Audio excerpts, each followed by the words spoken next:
Qual foi o disco mais vendido de 1973? Letra A, Pink Floyd com Dark Side of the Moon. Letra B, Elton John com Goodbye Yellow Brick Road. Letra C, Led Zeppelin com House of the Holy. Ou letra D, John Denver com Greatest Hits. Faço ideia, não sou gay charts.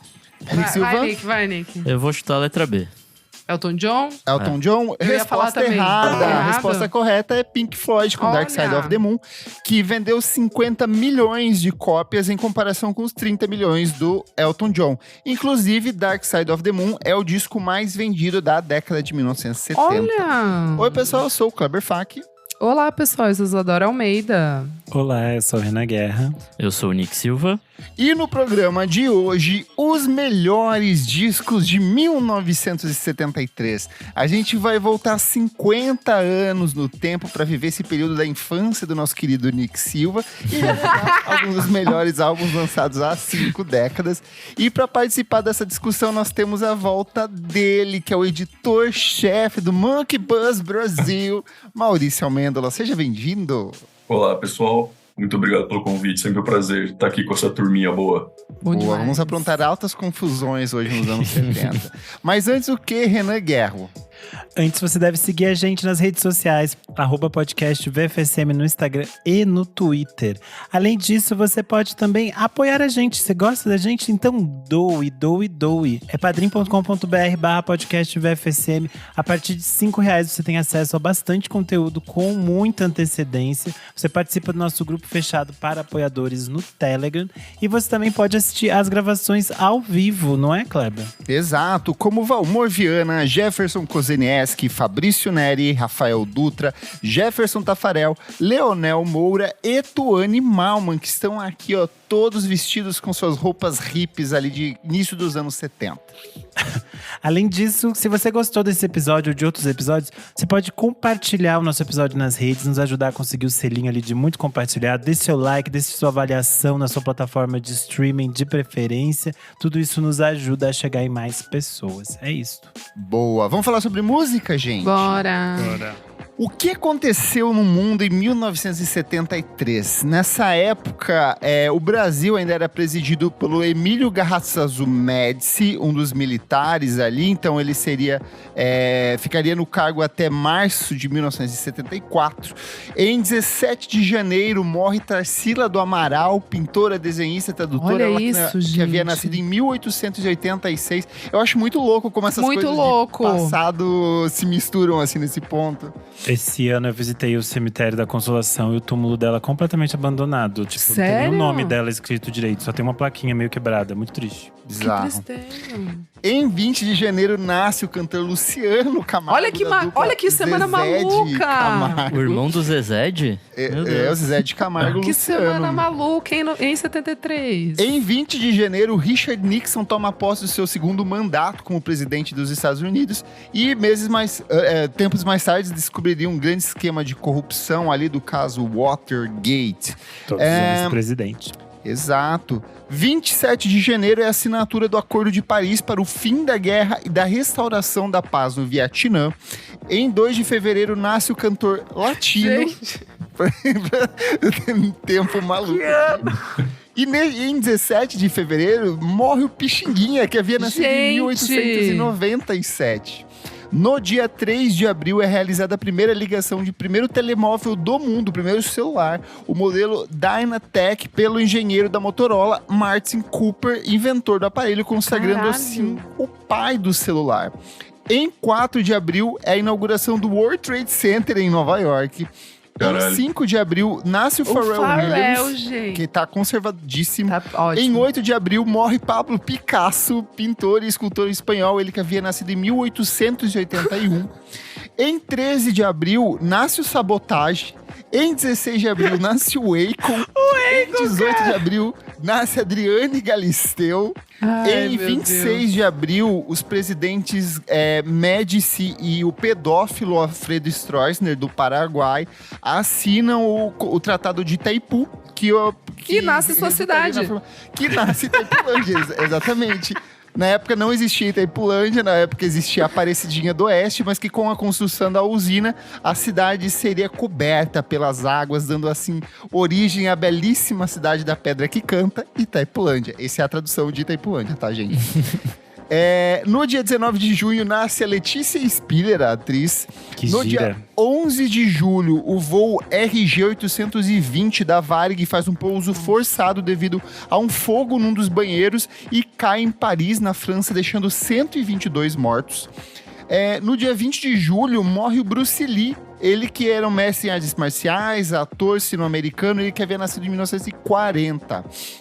No dia 2 de agosto, acontece o sequestro do menino Carlinhos, o Carlos Ramírez Costa, que Isso foi... é cara de Projeto Humanos, é? Não, não é. Isso aqui é um dos casos mais conhecidos de sequestro no Brasil, porque teoriza-se desde que de fato ele foi sequestrado até envolvimento da família. Então, assim, é uma história... É bizarro, simplesmente bem a luz maluca, apaga, a criança desaparece, aí a luz acende de novo e nunca acha essa criança. Exato. Esse Linha Direta me aterrorizou a minha infância Esse inteira, porque eu não achava que a Linha luz lembro. direta apaga. desse é maravilhoso, assim. É Eu não absurdo, muito bom. joguem no YouTube, gente, É, se o caso Linha do Direta Carlinhos. Nossa, eu não conhecia isso. Nossa, é excelente, assim, a história é muito boa. No dia 2 de setembro, morre o J.R.R. Tolkien, escritor de Senhor dos Anéis, ele que havia nascido em 1892. No dia 11 de setembro, acontece o golpe militar liderado pelo general Augusto Pinochet, que depõe e assassina o presidente chileno Salvador Allende em uma dessas movimentações dos Estados Unidos, tentando barrar a ameaça comunista, e acaba criando um dos regimes mais cruéis da história das Américas aqui. Então, quem assistiu... Bom, tem muito documentário que Sim. conta dessa história. Até o fato seguinte é o que acontece no dia 15 de setembro com a morte do Vitor Jarra, que é a Isa Sim. mesmo. Ai, meu Deus, que susto. Caiu no chapéu aqui. Falando espíritos aqui, ó. No dia 23 de setembro, Juan Domingo Perón é eleito presidente da Argentina pela terceira vez com 61% dos votos. No dia 24 de setembro, nasce Sheila Carvalho. Uou. Ela que é cantora, apresentadora e ex-dançarina do El Chan. Ainda é dessa né, que tá fazendo reunion. Tarsila e Sheila. Que ano, né? Pra unir bastante Talvez a Sheila seja uma reencarnação de Tarsila. Da Tarsila, pode ser.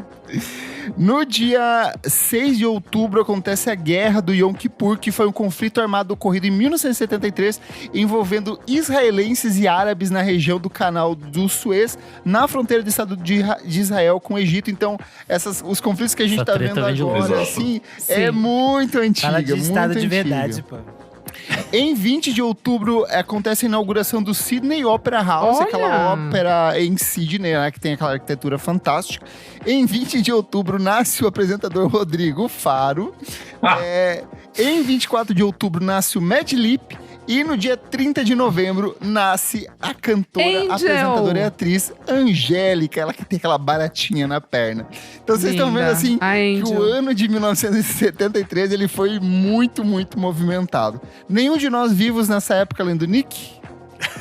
Não. Não. Tinha só 5 aninhos, eu não lembro de muita 5 coisa. anos, Entendi, verdade. Nick. Mas vamos aqui, vamos começar pelos discos brasileiros. Maurício Vamos. Almêndola, você quer citar qual é que é o seu favorito desse ano maravilhoso de 1973? Então, eu acho que é uma disputa muito boa entre dois, que são inclusive meio parecidos, assim, que é o Previsão do Tempo, do Marcos Valle, e o Quem é Quem, do João Donato. Que são Boa. os... E é louco porque o Marcos Valle que produziu o Quem é Quem, né? Inclusive eu não sei qual que saiu antes dos dois, né? Mas é de uma mesma época, assim, né? Uma época em que os dois trouxeram a bossa nova e essa coisa meio jazz fusion para um lado mais pop, né? O João Donato, no Quem é Quem, eu acho que o mais curioso desse disco é que é a primeira vez que ele canta, né? Ele, até então, ele não cantava, ele era um artista muito mais por um lado instrumental, e aí, inclusive, foi incentivo do próprio Marcos Valle que ele resolveu cantar, e aí, a primeira vez que a gente ouve a voz dele, né? Aquela coisa bem acanhada e milimetricamente tímida, né? Assim, um pouco, ele nunca exagerou muito na voz dele, mas acho que o Quem é Quem é um clássico, assim, da nossa música, e tem algumas músicas eternas, assim, né, do cancioneiro do Donato, que é Aham, tá nesse disco, O Fim do Sonho é uma música que eu gosto muito, que tá nesse disco também, e foi um período que ele tinha acabado de voltar dos Estados Unidos, desde do meio da década de 60 ele tava lá, e ele voltou saudade do Brasil, mas ele também já tinha se separado, né? E então ele tava meio... Tem até uma entrevista dele com o Charles Gavan, que ele fala que nos Estados Unidos chegou uma época que tava só ele e o piano na casa, assim, que tava um negócio até meio deprimente, assim. E aí ele voltou, ele tinha feito o Abed Donato, e aí ele se jogou no Quem é Quem, tinha assinado com o Aldeon. E é um disco que não vendeu na época, assim. Inclusive tem uma história que a gravadora não apoiou muito, assim, não divulgou como talvez devesse. E aí o próprio Donato fez um protesto na Igreja da Glória, uma história famosa que ele jogou os discos lá de cima e tal. Mas esse é um disco que eu sinto que, assim, com o passar dos anos, ele tá cada vez mais flutuado, assim, né? Sim. Inclusive, acho que como o grande disco do Donato, assim, as pessoas costumam colocar esse como o grande disco dele, assim. Acho que por isso que ele é tão importante também pelo lance da voz, né? Tudo tá ali, assim, tem a expansão pop dele, assim, né? A hora que ele atinge um lado mais pop e aí ele vai incrementando cada vez mais isso. E o do Marcos Valle e o Previsão do Tempo, assim, eu acho que talvez seja o ápice do cruzamento do Marcos Valle, né? De bossa nova, jazz, e o Marcos Valle é um cara que tem um domínio do pop, assim, bizarro, né? Tipo, ele vai de trilha da TV até samba, jazz, fusion, assim, o cara compôs Hoje é um Novo Dia, de Novo Tempo lá, né, da Globo, compôs Mentira, que virou sample do Plant Ramp, assim, né? Tipo, é de Stevie Wonder a abertura de novela, assim, né? Então, o Azimuth toca nesse álbum, né? O Azimuth toca em todas as faixas, acho que menos duas, que é o Terço. O Terço tocou com ele no Vento Sul, né? Que é o disco anterior, que é um disco mais de rock psicodélico, bem bom também, mas ele, pra você ver como ele tava, assim, né? Tipo, ele lançou o Garra, afiado, que é bem a linha do Previsão do Tempo, aí ele tava muito livre, assim, né? Porque do Vento Sul, que é psicodélico, ele foi pra essa linha do Previsão do Tempo, que, pô, sei lá, é samba, é jazz, é pop. Mas o que eu acho mais interessante desse disco é que ele é bem imprevisível, assim, só que ao mesmo tempo ele tem uma coisa muito pop, que ele é muito fácil, assim. A melodia do Marcos Valle é fenomenal, assim, tipo, ele conduz de um jeito maravilhoso. Tem uma música desse disco que é Mais do que Valsa, acho que é o nome, que parece Brian Wilson, assim, sabe? É uma coisa, tipo, o cara, ele tem um cuidado melódico, assim, acho que é uma das músicas mais bonitas dele, assim. Perfeito. E tem Mentira, que ficou muito famosa, né, com Plant Ramp. Tem Não Tem Nada Não, que, tipo, Não Tem Nada Não, que é uma música do João Donato, e no disco foi produzida pelo Marcos Valle e pelo Eumir Deodato. Então, tipo... Tranquilo. Precisa dizer muito, assim, é um negócio impressionante. Acho que eu destacaria principalmente esses dois. E um outro só que eu queria falar, que eu vou falar bem rapidinho, que eu considero ele muito subestimado, é o Novos Baianos Futebol Clube, assim, que eu acho que é um disco muito foda, é que ele acabou inevitavelmente ficando à sombra do Acabou Chorare, né, mas é um disco que é tão bom quanto, assim, né, eu acho que eles tinham saído da Som Livre, eles foram pra Continental na época, é um disco até um pouco mais livre que o Acabou Chorare, assim, tem Vagabundo Não É Fácil, Com Qualquer 2.000 Réis, que eu acho, tipo, estão entre as grandes canções também do Novos Baianos. Então é como se fosse um epílogo do Acabou Chorare, assim, muita gente às vezes para no Acabou Chorare e vale muito a pena também continuar no Futebol Clube, que é o do ano seguinte. Perfeito. Boa. Eu vou puxar aqui o que é o meu favorito. Provavelmente, se eu estivesse vivo em 1973, seria meu disco do ano. É Secos e Molhados. Eu já falei que na adolescência foi uma coisa que foi muito super revolucionária pra mim, no sentido de esse cruzamento entre o glam rock e a MPB. Me abriu muito a cabeça pra ouvir outras coisas brasileiras, assim. E é aquele clássico clássico da capa às canções, assim, eu acho que o repertório desse disco, assim, é impecável, a colaboração ali do Ney com os arranjos do João Ricardo, assim, são excelentes. É uma coleção, assim, de hits, praticamente. Cada música ali é uma melhor do que a outra. Sangue Latino, Rosa de Hiroshima. É insano, Fala, eu amo Assim Assado, eu acho excelente, assim. Absurdo. Então, é o grito que... É um disco que foi mega visto com olhos atentos pela ditadura militar da época, então principalmente as apresentações ao vivo, o Ney já contou que às vezes eles estavam se apresentando, a polícia simplesmente desligava a luz do show e eles, tipo, encerrava ali.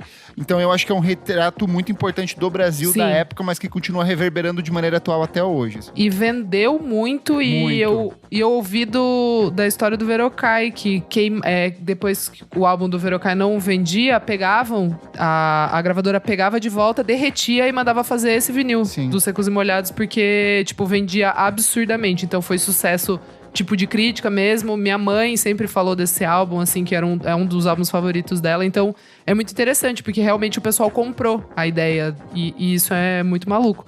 E eu queria já puxar pro meu álbum favorito. É difícil, tá? É difícil aqui eu só um aviso aqui, gente. Não tem como citar tudo, nem nos nacionais, nem nos internacionais. É muito disco, muito cheiro. Disco bom, assim. Então a gente vai dando um cheirinho aqui hoje. Bom, mesmo. Eu vou escolher o Apresentamos Nosso Cassiano, que é o segundo álbum do Cassiano. Bom. Eu caí de amores, assim, por esse álbum tem uns 4 anos, eu acho. É muito louco, porque ele é mais... um pouco mais sombrio, um pouco mais psicodélico e um pouco mais orquestral que o Cuban Soul, né? 18 Quilates, que é o álbum que vem depois, em 76, que é muito mais pop e, sei lá, acho que... fácil, acho que eu diria isso, assim. Tipo, ele é mais tranquilo de se ouvir. Mas esse Apresentamos Nosso Cassiano é muito insano, porque o começo, assim, é muito foda. O Vale é uma música maravilhosa, Slogan, que vem na sequência. E a minha favorita, que é Castiçal, que é a 6ª faixa. Bom, nesse álbum tem, sei lá, Robson Jorge tocando baixo na gravação. Ele foi produzido pelo guitarrista Pedrinho da Luz, que na época era integrante do grupo The Fevers. E arranjado por Carlos Alberto Giril, que é o pianista conhecido pelo nome artístico Dom Charles. Então, assim, quem nunca ouviu esse álbum, só conhece o Cuban Soul, vai ouvir, porque esse álbum é brabíssimo. Perfeito. Bom, eu quero começar com 2 que envolvem mais ou menos o Milton Nascimento. O primeiro é o Milton Nascimento, com o Milagre dos Peixes, que é um disco lindíssimo. Várias das músicas foram barradas ali pela... Não, todas as músicas foram barradas na poética, a lírica dela. Então ele fez todo cantado, né? Então, acho que são 2 músicas ainda guardam alguma letra, assim. Mas basicamente... o resto é tudo ele falando... sempre assim. E isso diz muito, assim, sobre a época, sobre o sofrimento que foi fazer esse disco e que foi externar essas coisas. Acho que nem tudo dessas letras viram a luz do dia depois. Boa parte meio que se perdeu, assim, nos porões da ditadura, mas esse disco é lindíssimo, assim, tem os arranjos e os vocais são primorosos e, enfim, é um disco lindíssimo. O segundo é o Matança do Porco, do Som Imaginário. Excelente. Som Imaginário, inicialmente, era uma banda criada ali em 70 para acompanhar o Milton Nascimento. Aí na formação já teve o Zé Rodrigues, Tavito, Naná Vasconcelos. Tipo, só uma galera da pesada. Mas nesse disco, que é o terceiro e último deles, tá o Wagner Tiso, Luiz Alves, Robertinho Silva e Fredeira.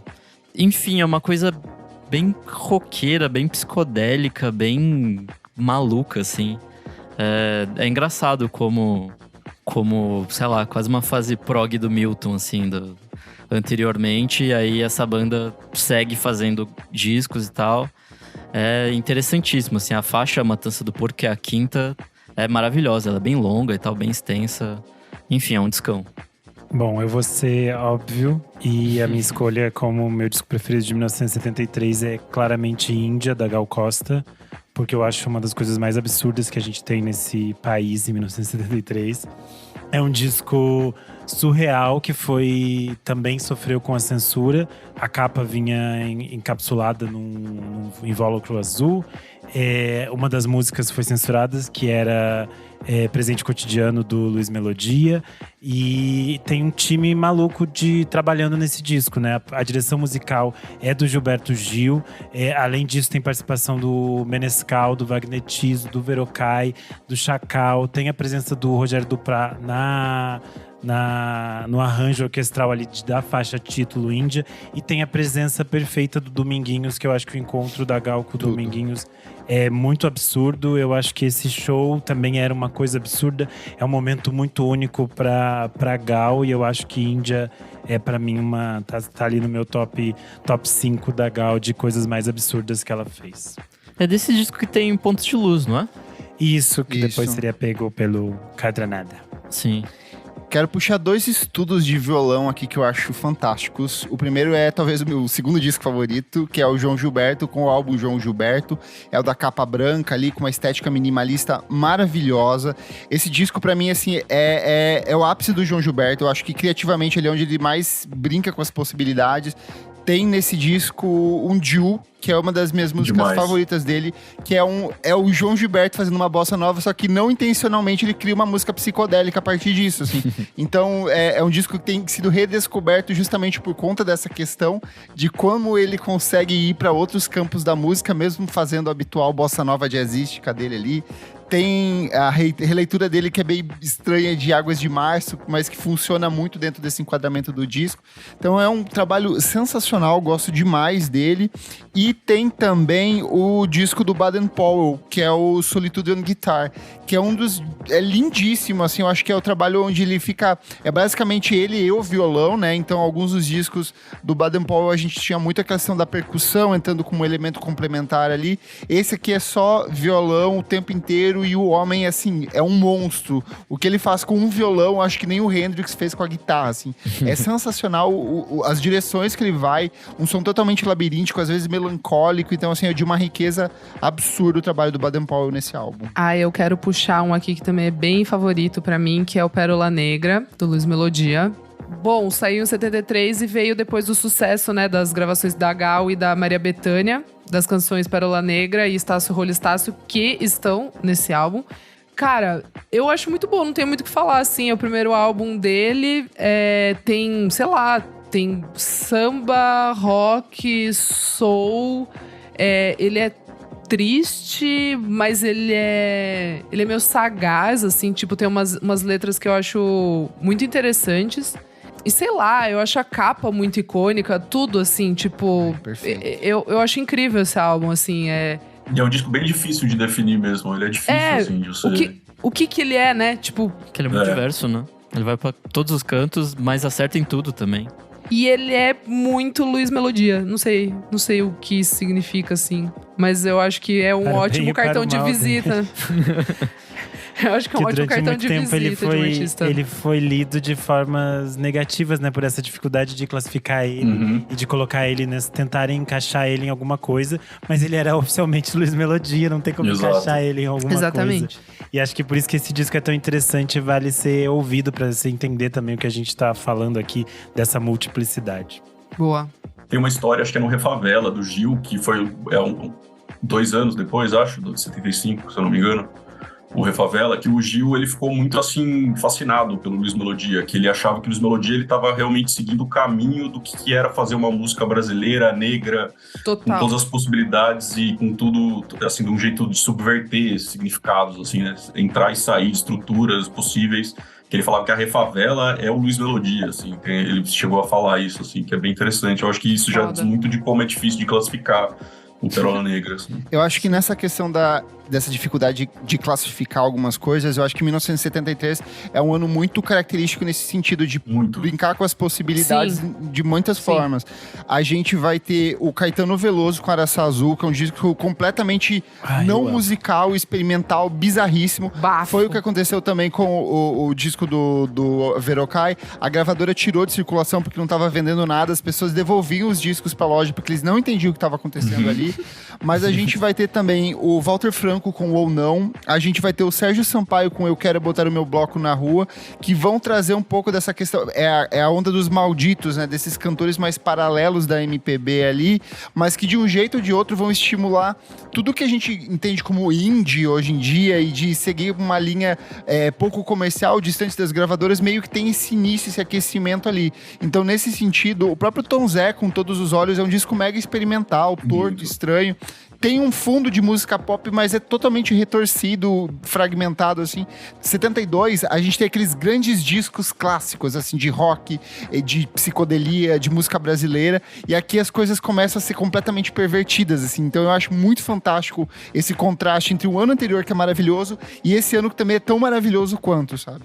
E é uma coisa interessante, porque também, assim, 72, como você falou, era dos grandes discos, assim, né? Que é uma fase que o Caetano, pô, ele já era uma lenda da Tropicália. Então, 73 me parece um pouco assim a ressaca do sonho, Sim. da revolução que não Sim. aconteceu, assim, sabe? Sim. Afinal de contas, a gente tá, tipo, falando de anos de chumbo, assim, Médici, né? AI-5, tipo, uma fase bem Sim. sombria, assim. É uma fase que... E é interessante a gente ver como a arte foi possível de criar coisas, assim, brilhantes, mesmo com essa sombra da censura tão forte, assim. 73 é, tipo, terrível, assim, né? Sim. Eu acho que é muito merda dizer isso, mas exatamente a censura que tornou a arte tão, tipo, esconder essa subversão, né? Tipo, acho que daí a gente tem essas letras que são tão contundentes, só que escondidas ao mesmo tempo. E também eu acho que que nem o Caetano, Hora Azul, assim, o cara fala de, pô, vou fazer o que eu quiser agora, já que, Foda-se. sabe? Pô, foda-se, tipo, eles acho que eles estão nessa pegada também, assim, sabe? Por isso que acho que tem tanto disco que é essa, como você falou, de perverter mesmo, né? De tentar achar outra forma de se expressar, assim, que não tá bastando, né? Sim. E eu acho que é um sintoma que não acontecia só na música, a gente vai ter no cinema mesmo, assim, a nova Hollywood, né? Então a galera propondo novas ideias de cinema, de pensar para além desses padrões comerciais. Então, ano fabuloso, assim. Eu quero citar aqui a Clara Nunes, porque eu acho que é um ano bastante importante para a formatação do que é a Clara Nunes. E em 1972 ela passa oficialmente a ser uma cantora de samba e ela começa a definir o seu estilo, o seu universo temático ali. Ela vai lançar em 1973 um disco homônimo, né, Clara Nunes também, que é o disco que tem Tristeza Pé no Chão, que é um dos grandes hits dela. E é um disco muito simbólico dessa formatação dela enquanto cantora de samba, enquanto essa cantora começa a ser uma cantora popular e começa a vender muitos discos. É nesse ano também, de 1973, que ela faz o show junto com o Vinícius de Moraes e o Toquinho, chamado O Poeta, a Moça e o Violão. Nossa, que é um show lindíssimo. super importante, que não tem nas plataformas, mas existe essa gravação deles. E aí ela vai fazer turnê na Europa, vai tocar em Lisboa, ela vai fazer aquela gravação para a TV sueca, que até hoje tem esses vídeos que são excelentes. Acho que é um momento muito simbólico para a formatação dessa imagem que a gente tem da Clara Nunes, de quem ela se tornaria, do tamanho que ela ganharia. Então acho muito interessante também esse caminho que ela está fazendo, porque ela estava cada vez mais se conectando com essas religiosidades de matriz afro. Eu acho que isso é bem simbólico.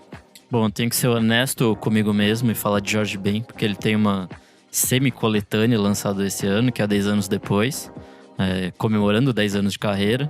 É uma coisa, sei lá, que ele vai fazendo uns popurri maluco, basicamente só de hit, Por Causa de Você, Menina, Chove Chuva, Mesquinada, Charles Anjo 45, Paz Tropical, Taj Mahal, enfim, ele vai enfileirando hit atrás de hit, só que nessa roupagem mais anos 70 já, né? Ele já tá em outro rolê bem diferente de onde ele começou, então, enfim, é um samba rock bom demais.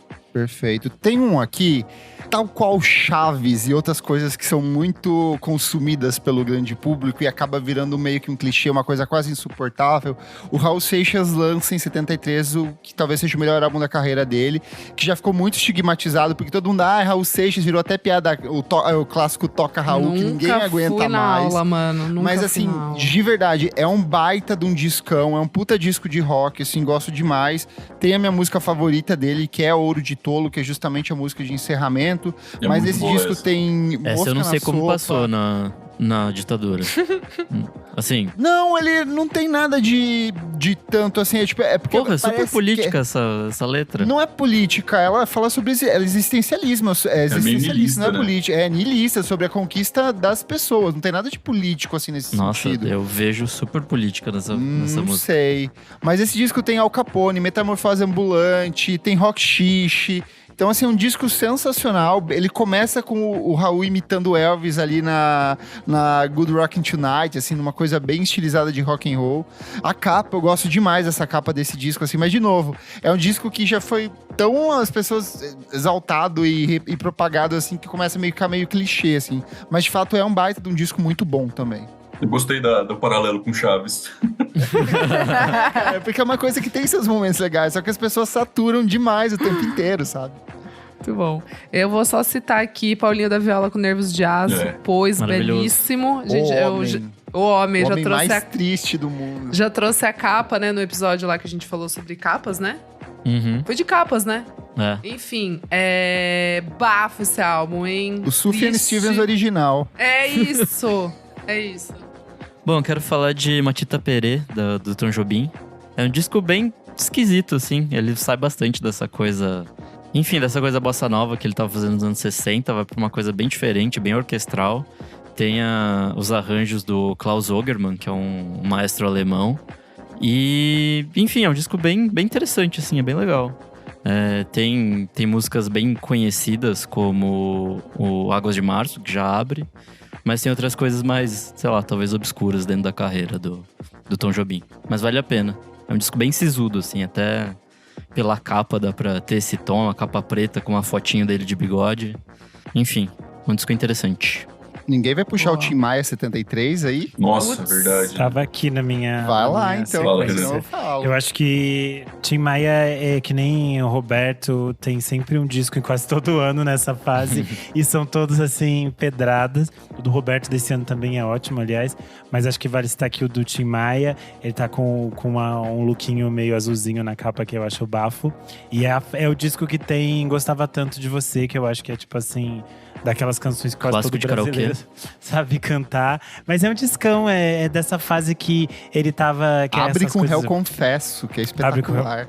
Tudo é espetacular nesse disco, é dessas coisas da fase que ele era, tipo assim, apaixonado, intenso, e todas as emoções são muito fortes, e tudo ele sente de formas muito intensas. Eu acho que essa fase toda inicial do Tim Maia, pra quem não ouviu os discos inteiros, eu acho que vale conhecer os discos para além desses singles que são muito icônicos, assim, porque sempre tem muita coisa pra se descobrir do quão foda ele era enquanto compositor, enquanto cantor, todas essas coisas. Então acho que esse é um descasso.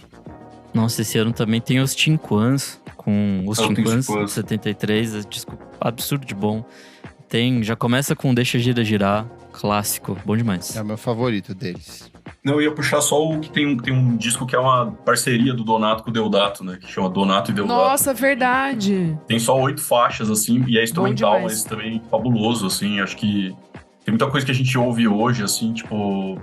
que tá ali, assim, de alguma forma, sabe? Essa coisa de cruzar MPB com vocabulário meio pop, assim, com instrumentação, assim, complexa, mas a serviço de uma facilidade, assim. Eu acho esse disco bem por aí, assim. Tem uma música que chama Whistle Stop, que é a primeira, que é muito boa também. Acho que é um disco que vale a pena também de ser citado. Vou da Hailey Bieber. Nossa, é verdade, Deodato, né? Eu amo isso. O Brasil é muito foda. Muito. Gente, como a gente falou, muito disco, muito lançamento importante de 73, mas aqui, ó, pra citar, pra não deixar passar em branco, Nelson Cavaquinho com o disco homônimo de 73, que tem a versão maravilhosa de Juízo Final, Eterna ali. O disco inteiro, na verdade, parece uma coletânea de tanta música boa que tem aqui. A gente tem também... o próprio Emílio Deodato com Prelude, que é um discão maravilhoso de jazz, assim, uma coisa mais contemplativa, muito bonito também. Elis Regina com o álbum homônimo de 1973, que tem uma capa fantástica em preto e branco ali, que tem várias canções incríveis dela. Tem o Edu Lobo com o álbum homônimo de 73. A gente tem Sivuca, a gente tem Elomar das Barrancas do Rio Gavião. Tem o ao vivo do drama da Maria Bethânia, o drama Terceiro Ato, que é absurdo, é tipo poesia, então só mencionar. Boa. Vamos pros discos internacionais, meus amigos? Vai nosso convidado? Vai lá, Mal. Qual que é o seu favorito internacional aqui? Ele vai. Ele vai. Esse é difícil, mas eu vou ter que falar o Stevie Wonder. Não tem Óbvio. jeito. É o Inner Visions, tipo... Esse, assim, é a fase do Stevie Wonder que ele tava, assim, ele tinha se desprendido da Motown, assim, pelo menos de uma coisa mais rígida pop. Ele já tinha soltado o Talking Book no ano anterior, em 72, e foi a época que ele resolveu, assim, simplesmente chegar com o pé na porta, assim, né? Eu acho que o Inner Visions tem muita gente que considera o Inner Visions o melhor disco dele, assim. Eu não sei se eu colocaria em primeiro. Eu acho que Eu sou o Songs of the Key of Life, meu favorito. eu acho que ainda tem mais absurdo. coisas, né? Mas é um disco, tipo, tem Living for the City, que é uma música, tipo, psicodélica, uma epopeia, assim, né? Sobre desigualdade, racismo, que ele... É uma música enorme, assim, né? E esse disco é interessante que ele foi para um lado que ele foi mais político, assim, né? Higher Ground é uma música que também é política, que é uma coisa meio Superstition também. E uma coisa... E, curiosamente, tem uma música que é pro Nixon, que foi depois do Watergate, chama His Mr. Know-It-All, que é pro Mal, Nixon. Você Oi. só me permite fazer uma colocação aqui, só pra você Diga. saber, em 1973 o Stevie Wonder tinha 23 anos. Não, Só quero deixar essa louco. informação. No texto, né? Muito bizarro. Tipo, esse é, sei lá, eu acho que eu anotei aqui, quer ver? É o 16º disco. Tranquilo. E tem também Don't You Worry About a Thing, que é uma música, acho que é das Feel Good deles assim, é uma das melhores. Tem música de amor, que é Golden Lady, Love is Fair. Ganhou o álbum do ano no Grammy. E uma história bem curiosa, uma história trágica desse disco é que 3 dias depois que ele foi lançado, o Steve sofreu um acidente de carro super grave, assim, ele quase morreu, né? E ele ficou 5 dias em coma. Na época diziam que, assim, as chances dele não eram muito altas, assim. Mas tem uma história que eu li num livro que é sobre os discos clássicos, que ele estava 5 dias em coma e ele não estava respondendo bem ao tratamento. E um dos agentes dele começou a tentar uma terapia com música, assim, de colocar as músicas em volume bem alto perto dele para ver se ele ia responder. E ele começou a cantar Higher Ground gritando no ouvido do Stevie Wonder, assim, e ele começou a botar o dedo, assim. Então foi um negócio que a música, trouxe o cara de volta. Inclusive no tratamento dele, levaram o clavinete pra ele ficar tocando. E aí ele voltou e o Inner Visions, assim, tá no meio disso tudo, assim, né? E o cara ficou 5 dias em coma, acho que o acidente foi no começo de agosto. Só que daí no fim de setembro ele tava tocando com o Elton John, assim, ele se recuperou do nada, assim. Então acho que eu tinha que citar o Inner Visions, conversar com ele, que eu acho que não tem o que falar, Stevie Wonder, 23 anos, e é o segundo disco da fase brilhante dele, assim, né? Que depois seria o Fulfilling nesse First Finale, e depois o Songs in the Key of Life. Perfeito. Nossa, outra tragédia ia acontecer alguns anos depois, com a versão de Red Hot Chili Peppers pra High Ground. Higher Ground. Louco, Isso foi duro. É isso, pô. Eu quero puxar um pacotão aqui, porque em 1973 a gente está no ápice do glam rock. E aí eu trouxe uma série de discos que são fundamentais. David Bowie com Aladdin Sane, Roxy Music For Your Pleasure, Roxy Music com Stranded, eles estavam no auge nesse ano, eles estavam surtadaços aqui. Lou Reed com Berlin, que é uma das grandes obras da carreira do Lou Reed. New York Dolls com o álbum homônimo e Alice Cooper com Billion Dollar Babies, assim, então é uma seleção de obras fantásticas, assim, tudo no mesmo ano, sabe? Falando em rock cabeludo, a gente tem Led Zeppelin com House of the Holy, que vem depois do maior disco deles, né? Então, sei lá, eles tentando não se repetir, fazer alguma coisa diferente. Apesar de estar fazendo a mesma coisa, e The Song Remains the Same, que é a música que abre o disco, já fala tudo, né? Porém, o grande ponto alto desse disco é Dear Maker, que anos depois teria uma versão da nossa querida Claudinha Music. Por que você tá fazendo isso? Ninguém precisa saber. Trazendo informação pro nosso público. O meu disco preferido dos gringos é, obviamente, o Dark Side of the Moon, do Pink Floyd. Ai, é a minha quebra de personagem. As pessoas sempre se surpreendem que esses são os meus discos da minha vida. Porque, tipo assim, óbvio que eu não vou ficar saindo por aí falando isso na rua, entendeu? Eu não vou ficar expondo isso pras pessoas. Porque as pessoas, os fãs são chatos mesmo, eu vou fazer o quê? Mas é um disco perfeito, absurdo. É a mesma coisa do Raul assim. Seixas, assim. É um discão, só que as pessoas já falaram tanto que começa a encher o saco, assim. Não, o pior é que as pessoas não só elas falaram tanto, que elas falaram tanto e falaram tanta merda. Não entenderam nada do disco, entenderam tudo errado. Eles não estão entendendo nada, desse disco. E é absurdo, que é um disco maravilhoso, envelheceu super bem. Não tem aqueles exageros, aquelas cafonices que depois o rock progressivo ia ganhar, que vai ficar chatésimo, de 300 horas de coisa. Eu acho que é excelente, assim, os vocais femininos são absurdos nesse disco. É maravilhoso. A construção, a narrativa desse disco, eu amo demais. O uso de samples, a produção desse trabalho é espetacular, assim. O fato de que cada música, elas são muito singulares, cada uma vai pra uma direção muito específica, mas tudo se completa dentro do disco, assim. E aí a questão da capa também, eu acho que é muito icônica no sentido de ser uma linha que se divide a questão da luz ali, do prisma, dividindo várias cores, e é exatamente o que é o disco, Inventou assim, os gays. Inventou os gays, a bandeira LGBT aí. Não, eu só quero citar antes que The Great King in the Sky é uma das melhores faixas melhor coisa do mundo, assim. É Perfeita essa faixa. Não, esse disco, assim, se for faixa por faixa, o negócio sim. Daytime, né? Guns N' Then. E não precisa de regravação, viu, Roger Waters? Ele já lançou, Cara, eu vou trazer aqui Catch a Fire, do menino Bob Marley. Ai, chegou.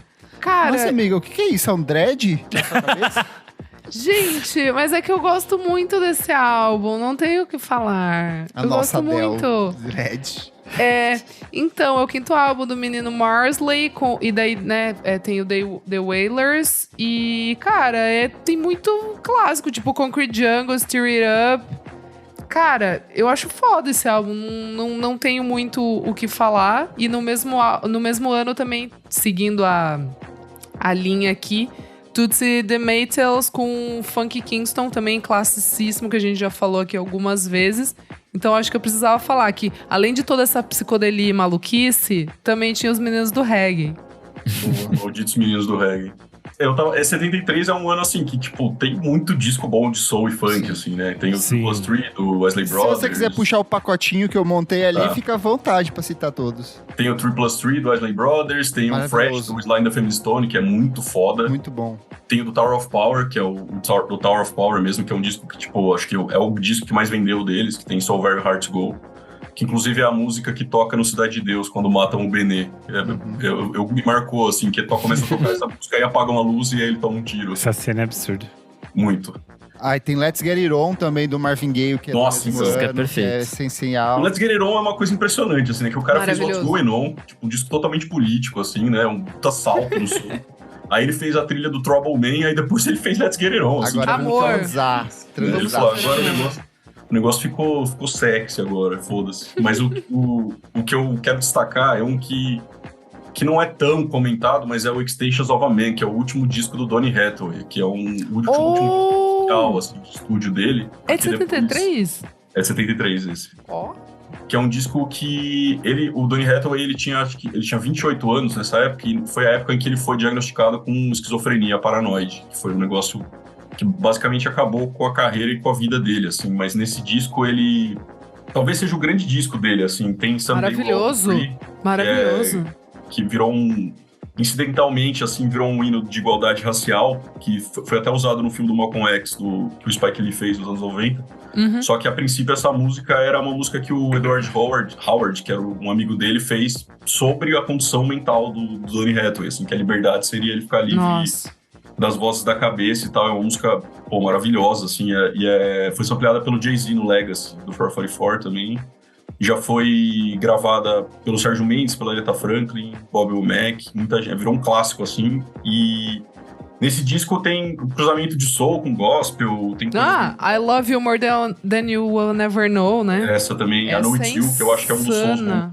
mais bonitos, assim, de todos. E o Donny Hathaway é um cara que tem uma história muito trágica, assim. Ele morreu, acho que em 79, e é uma coisa que ele tomava 15 remédios por dia, tinha uma coisa assim, é um negócio super grave que ele tinha, e ele chegou uma época que ele não aguentava mais tomar, e ele parou de tomar.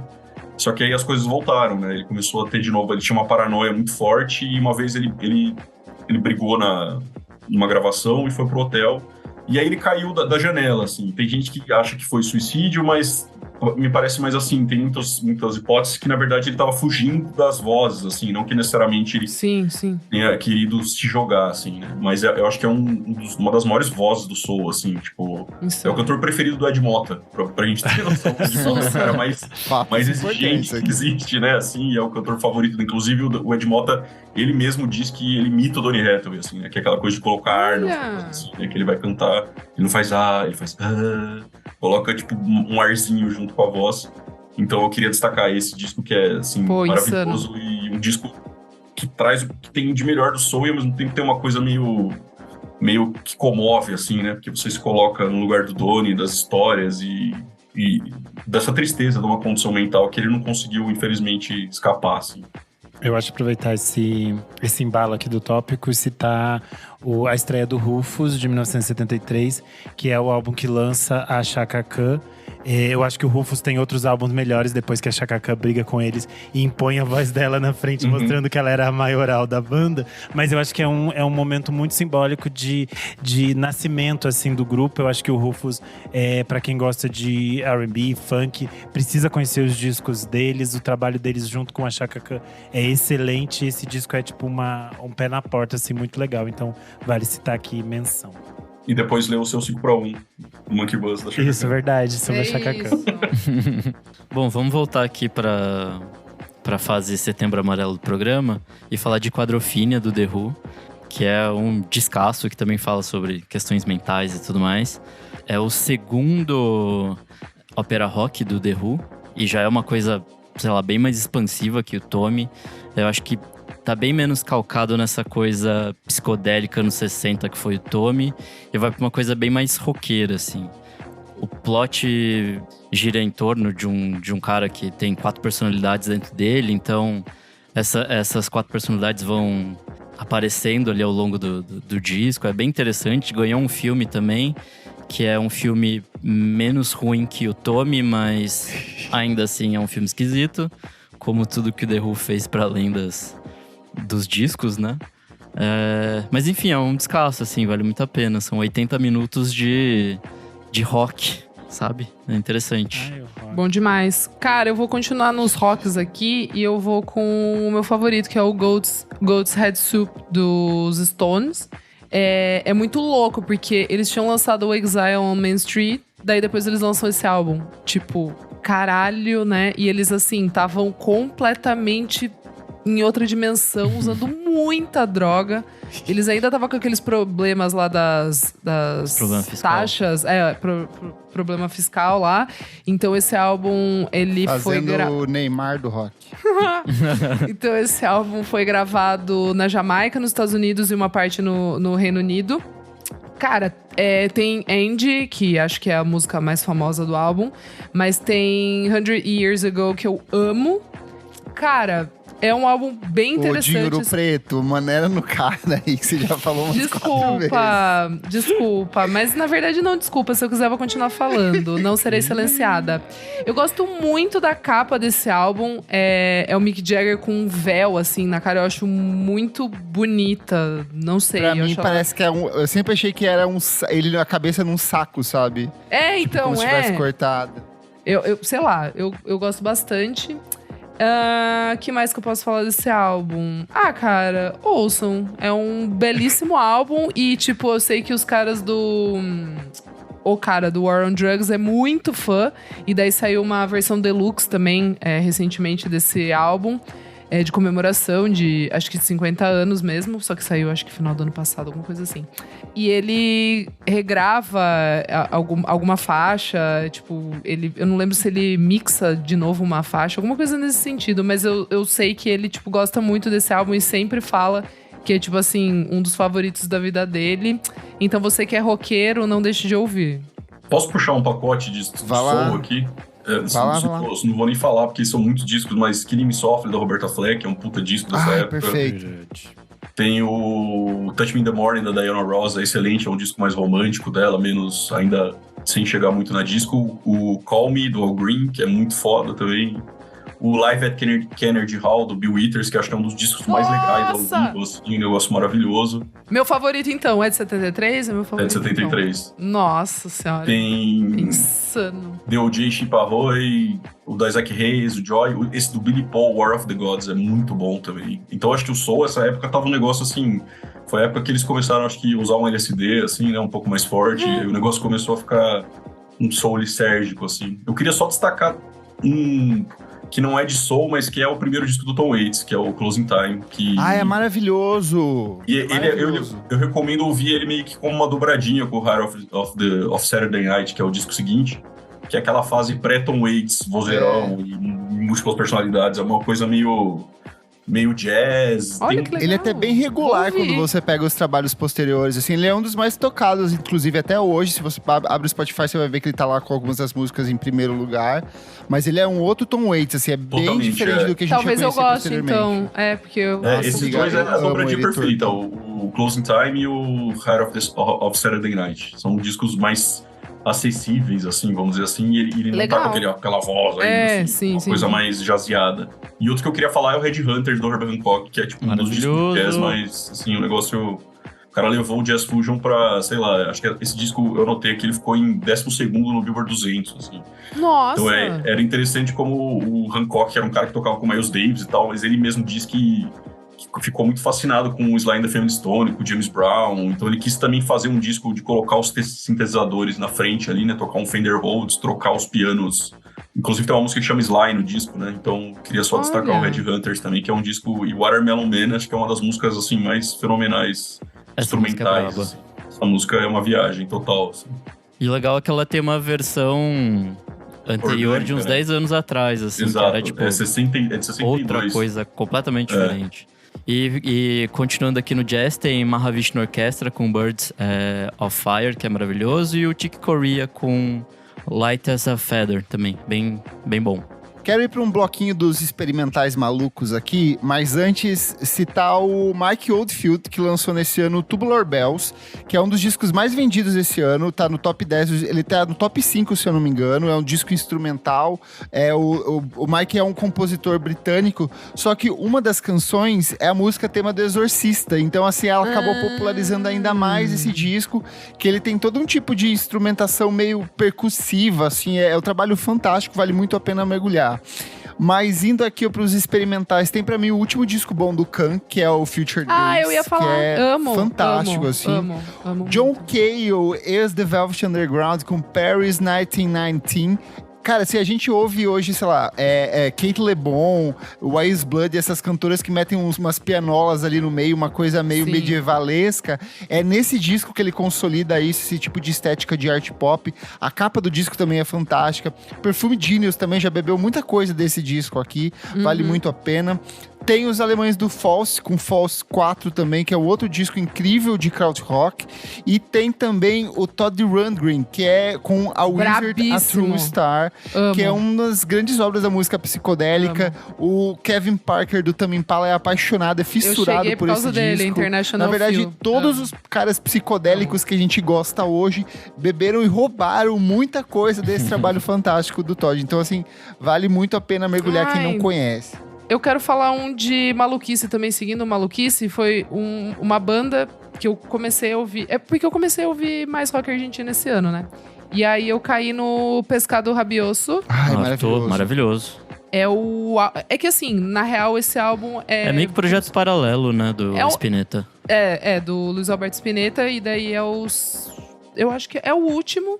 E, na real, a banda já tinha se desfeito no começo desse ano. E aí ele resolve lançar com o nome de Pescado Rabioso ainda. Só que, na real, é um projeto meio solo dele, assim. É bem interessante. Esse é mais cabeçudo, assim. Não acho que é um álbum fácil e, sei lá, é um álbum que tem blues, exige... tem folk, tem rock de garagem. Tem música de rock 10 minutos, sei lá, tipo... Aí tem o projeto gráfico que é fantástico. Da capa totalmente retorcida, quebrada. Ele é maravilhoso. A capa desse álbum é belíssima, belíssima. Enfim, é um álbum bem interessante pra quem quer conhecer coisas mais específicas, assim, sei lá, viajadas. E o último que eu vou falar é um álbum que eu tô ouvindo muito nos últimos... desde a pandemia, assim. Eu descobri por causa do Robin Pecknold, do Fleet Foxes, que chama Heart Food, que é da Judy Seal, que é uma cantora que morreu super nova, com 35 anos. É um álbum... Ela era uma cantora de folk e... Assim, é maravilhoso. Quem gosta, sei lá, de Joni Mitchell e todas essas coisinhas que eu gosto bastante. Tem uma música que chama The Keys, que até o Fleet Foxes já fez um cover. É uma das músicas mais bonitas que eu já ouvi na vida, assim. O jeito que ela canta, o tom que ela coloca, tipo, é muito insano, de verdade. Recomendo muito. Judy Seal, muito bom. Gente, estamos deixando passar Goodbye Yellow Brick Road, do Elton John. Maravilhoso, uma das melhores aberturas de disco de todos os tempos. É só sucessos dentro desse disco, não à toa ele é um dos mais vendidos da carreira do Elton John.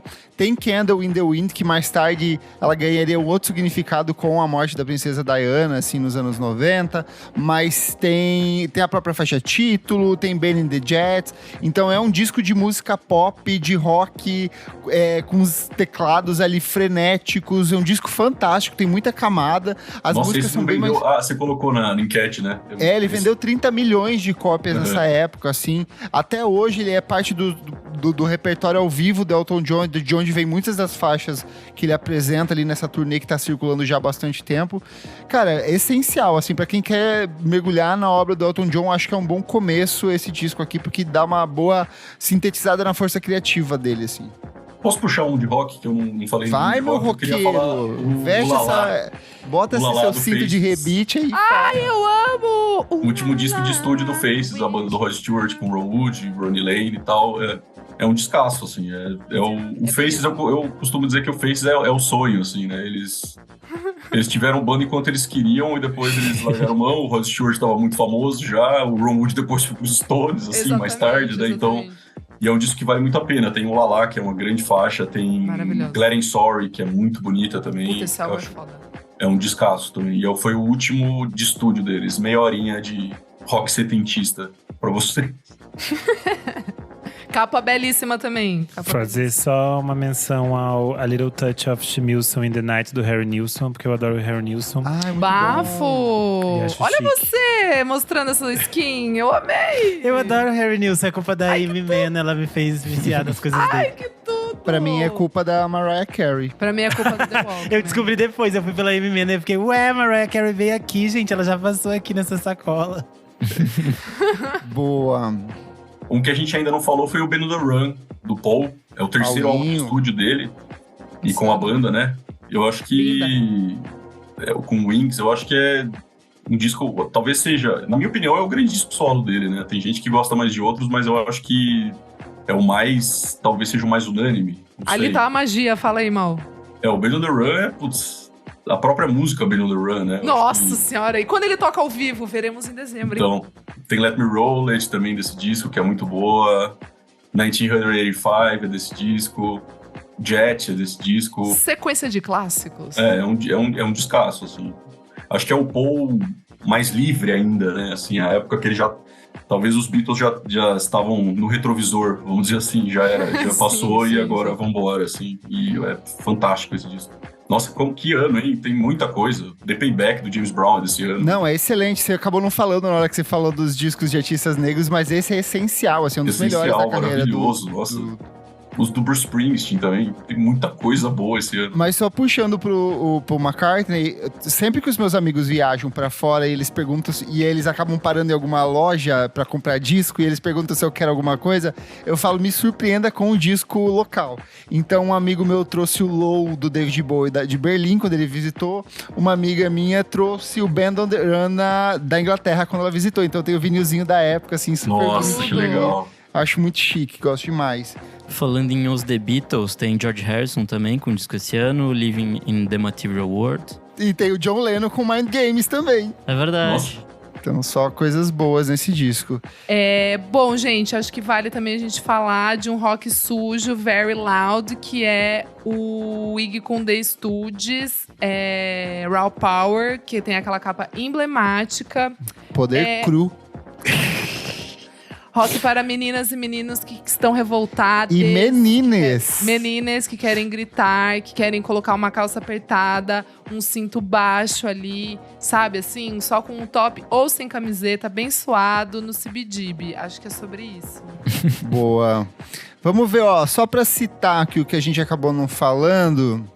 Bruce Springsteen com The White, The Innocent do The A Street Band. Bruce Springsteen com Greetings from Asbury Park, New Jersey. A gente tem o King Crimson com Like Stungs in Aspic. A gente tem o Black Sabbath, que o nosso amigo Renan Guerra não citou, com Sabbath Bloody Sabbath. Que viria posteriormente a influenciar o U2 a lançar o Sunday Bloody Sunday e posteriormente o Sambo com Blonde Horas. Para, chega, sério. A gente tem muitas coisas que a gente não vai citar, porque o ano de 1973 é assim mesmo. Mas você pode ir lá no nosso Instagram, na edição desse programa, e comentar quais são os seus discos favoritos de 1973, ou no Spotify, na perguntinha que eu deixo aqui pra você, falar e comenta, conta os seus favoritos, fala se a gente esqueceu de algum que você considera essencial, que a gente lê na próxima edição do programa. Maurício Almêndola, muito obrigado pela sua participação. Deixo aqui um espaço para você dar o seu serviço, seus canais, onde as pessoas te leem, te acessam. Você que recentemente entrevistou o Ed Mota.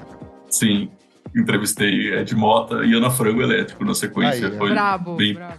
bem interessante, mas agradeço vocês ao convite aí. Sempre um prazer mesmo. Eu gosto muito de ficar aqui conversando com vocês e ainda mais num ano como esse, né, 73, que é um negócio.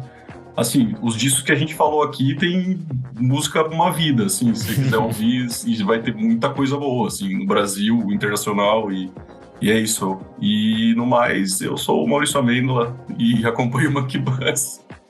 E é isso, minha família. Muito obrigado. Boa noite a todos. Boa.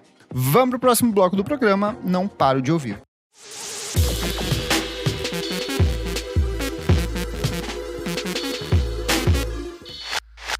Chegamos ao segundo bloco do programa Não Paro de Ouvir. Minha amiga Isadora, o que é este bloco? Ah, Renan Guerra, nesse bloco a gente traz novidades musicais que não paramos de ouvir. Novidades musicais. Que você ouviu. Boa! O que você traz hoje, dona Isadora? Gente, a gente já deu o EP do E a Terra Nunca Me Pareceu Tão Distante? Ainda não, porque ele foi lançado na semana passada. Foi, né? Eu tô meio confusa. Ele tá na minha lista aqui também. Tá na lista, né? Tá na minha listinha Tá. também. Ai, gente, então vamos todo todes mundo de mão dadinhas. Gostei muito. Achei lindo, sério. Fiquei, tipo, ouvindo essa semana. No caso, o EP se chama Linguagem. São 4 musiquinhas e a gente já tinha dado a Bruce Willis aqui, né? Sim, a Terra Nunca Me Pareceu Tão Distante. Pra quem é ouvinte antigo, a gente já falou bastante deles aqui. A gente sempre cita. É uma banda de post-rock instrumental aí pra vocês, cabeçudas e roqueiras. Meu único problema com o EP é que ele é pequeniucho demais. Curto. Eu também queria Deixou mais muito música. com gostinho de quero mais, assim. Tipo, Às vezes coisas pequenas também são boas, Nick. Nem tudo precisa ser tão grande. tá bom. É isso, Isadora? É isso. O meu, eu não lembro de nada. O que eu ouvi essa semana? Você vai descobrindo ao longo das nossas Pô, dicas porque- aqui, então. Ai, gente, vamos lá, então. perdão. Nick Silva, o que trazes? Bom, Future Island tá de volta com The Tower. Boa, excelente música. Esse é mais um dos singles do novo álbum deles, que chama People Who Aren't There Anymore, que vai ser lançado no dia 26 de janeiro pelo selo 4AD. Junto dessas faixas tem Deep in the Night, King of Sweden e Peach, basicamente todos os singles que eles lançaram ao longo dos últimos meses. Puta, Ao longo dos últimos anos, desde 2021 eles estão lançando esses singles. Ah, é? Pra mim era mais recente. Mas Se enfim. você lesse o site musicainstantanea.com.br, você saberia. Essa eu não li no musicainstantanea.com.br. Essa eu li em outro lugar. Mas, enfim, maravilhosa essa música. Tô ansioso pra esse próximo disco. Minha próxima dica é o Yard Act com Dream Job. Apesar deles terem lançado já um disco esse ano, eles já prometeram um disco novo pro ano que vem. O próximo disco vai chamar Where's My Utopia? E esse single Dream Job faz parte dele, né? Blowjob? Eu achei bem divertida essa faixa. Me lembrou um pouco uma vibe meio Gorillaz, assim. Meio... esse post-punk meio animadinho. E enfim, o vocalista, o James Smith, falou que boa parte desse disco novo ele fez enquanto estava em turnê. Ele teve filho nesse meio do caminho. Então, acho que parte desse disco vai ser reflexões sobre essa nova vida de fama deles aí depois desse primeiro disco. Where's My Utopia vai ser lançado no dia 1º de março pelo selo Island Records. Minha próxima dica tem a ver um pouco com o programa passado, que é o Austin Peralta. Ele, né, apesar de morto há 10 anos já, mais de 10 anos, vão finalmente lançar uma versão estendida do primeiro e único disco dele, que chama Endless Planet. Essa semana eles lançaram uma música nova que chama The Garden, que foi gravada numa sessão daquela BBC Maida Vale, que é um estúdio super famoso da BBC. Eles fazem várias lives Que lá. foi vendido. É verdade, esse ano, né? Que tristeza. Enfim, esse lançamento vai ser da Brain Feeder, que, né, é o selo do Flying Lotus. E esse foi o primeiro disco que meio que virou a Brain Feeder como um selo de jazz também. Antes do Thundercat, do Kamasi Washington, o Austin Peralta foi o primeiro artista de jazz que eles lançaram. Então, enfim, vale a homenagem aí. Essa versão estendida do disco vai ser lançada ano que vem, no dia 9 de fevereiro. Minha próxima dica é a Lucy Rose com Could You Help Me?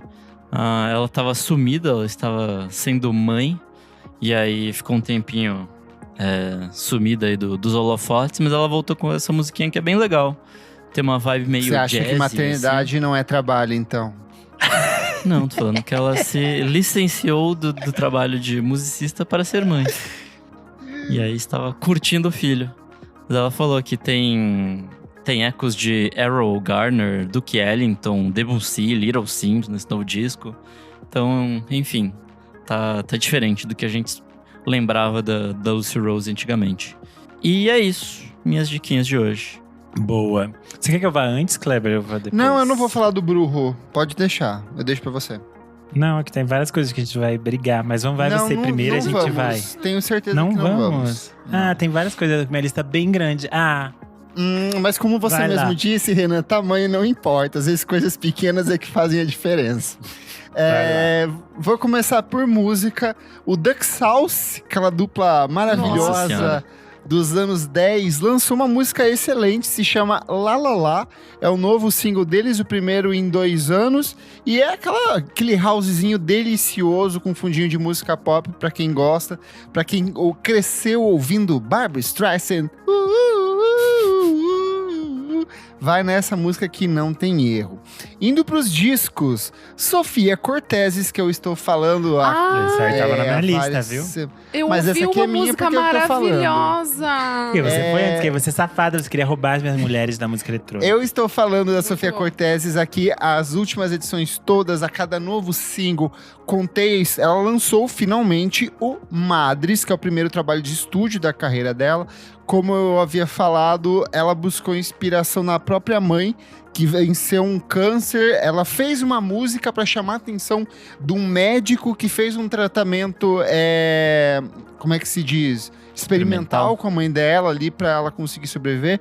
A mãe dela então foi curada, o câncer entrou em remissão, mas não só isso, as mães do disco são pessoas LGBT que criam sensos de famílias, outras formas de família, outras formas de relações, as famílias que a gente constrói, as mães que a gente encontra pelo mundo. É um disco excelente de música eletrônica, de house, mas que tem muitas camadas, tem muitas texturas, tem uma música com o Manu Chao, que eu já havia recomendado aqui também.